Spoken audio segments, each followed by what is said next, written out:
Okay, so the time lapse gets to show you the work that I've been doing. Now I'm going to actually take a second to explain to you where I started, what I did, and where I'm going.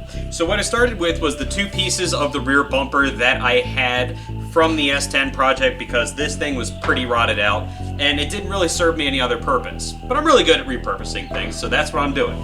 I started out with a section very much like this. This is basically half of the rear bumper, with some of it already cut off on the bottom from when I was trying to repurpose it elsewhere. Now, even on this one, you can see that there is a lot of Swiss cheese in the middle. There's not a lot of good spots left to it, but there is a good section of it that is still very whole.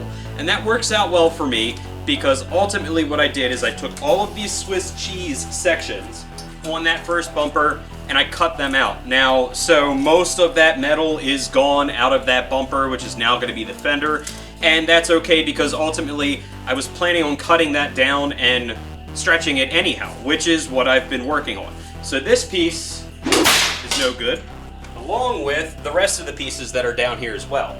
So then the next thing I did, once I had that bad section cut out, and then I had all of my cut marks from where to stretch out the fender, if you will, I then went and grabbed one of these grates. There are quite a few of them on the property. So I originally wanted to grab one of these grates to make kind of a louvered rear section for the car. I haven't figured that out yet, or if I'm going to stick with that. But this is a good flexible stamped steel material, so I can still use that.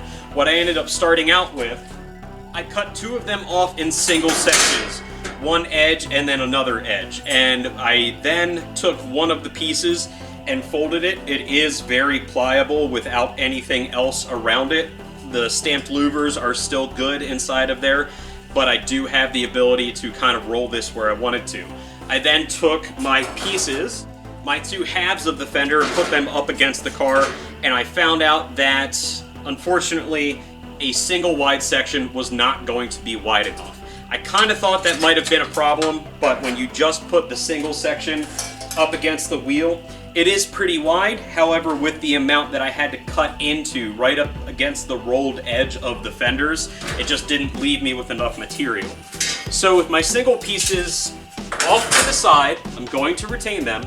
I ended up getting the other double piece that I still had left over, because thankfully I did not also cut this one into single pieces as well. This one is going to work a lot better. It fits a little wider than it should, but that's going to be okay. I can work with that. I'd rather trim some excess off of this to make it fit instead of trying to figure out a smaller one that's going to fit. So what I'm going to focus on doing is, this would be the inner edge. Now these edges are going to be trimmed off. I may just follow this line here and trim these holes that are already there, but I do at least want the inside edge to be tucked behind the tire. As far as the outside edge, I'm not absolutely sure of what I'm going to do yet. There are a lot of holes in here, so I may have to go very high up and cut a line for these holes just to make it look decent. But then what I'm going to do is have that louvered section in between these two pieces of fender and have that be my actual center of the fender. So essentially I'm going to have these two pieces out on the side and then tack welded. For now, I'm going to tack weld them together to see if I can get that going. So what I'm going to focus on now is I'm going to take my inside edge. I'm going to leave it the way it is right now. I want to at least try and get this a little more whole before I start worrying about this rusted through section here. This is pretty bad. I'm going to need to do something. But as of right now, I'm going to work with what I have, and I'm going to go ahead and get the weld. Alright, so I was able to make some good progress, and for my first time doing this, I really don't think it's going too bad. It's coming out the way that I want it to so far. I've still got a lot of work left, but here, I'll show you what I have so far. So I have the two basic halves together already. This is the inside edge, and then this is the louvered section over the top of the tire itself. I then have the outside section here, and this is just stitch welded and tacked together just so I can get my shape correct. I did check it against the tire. It's a little wide, but I'd rather it be wide than narrow, because ultimately this wide of tire may not stay on there, so being wider still gives a little bit of options. But the next thing that I'm going to do is grind down all of these tacks and then start stitch welding the entire thing.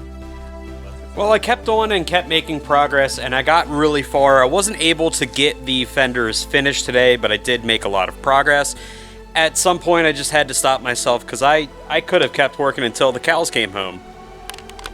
I mean, I kind of did keep working until the cows came home.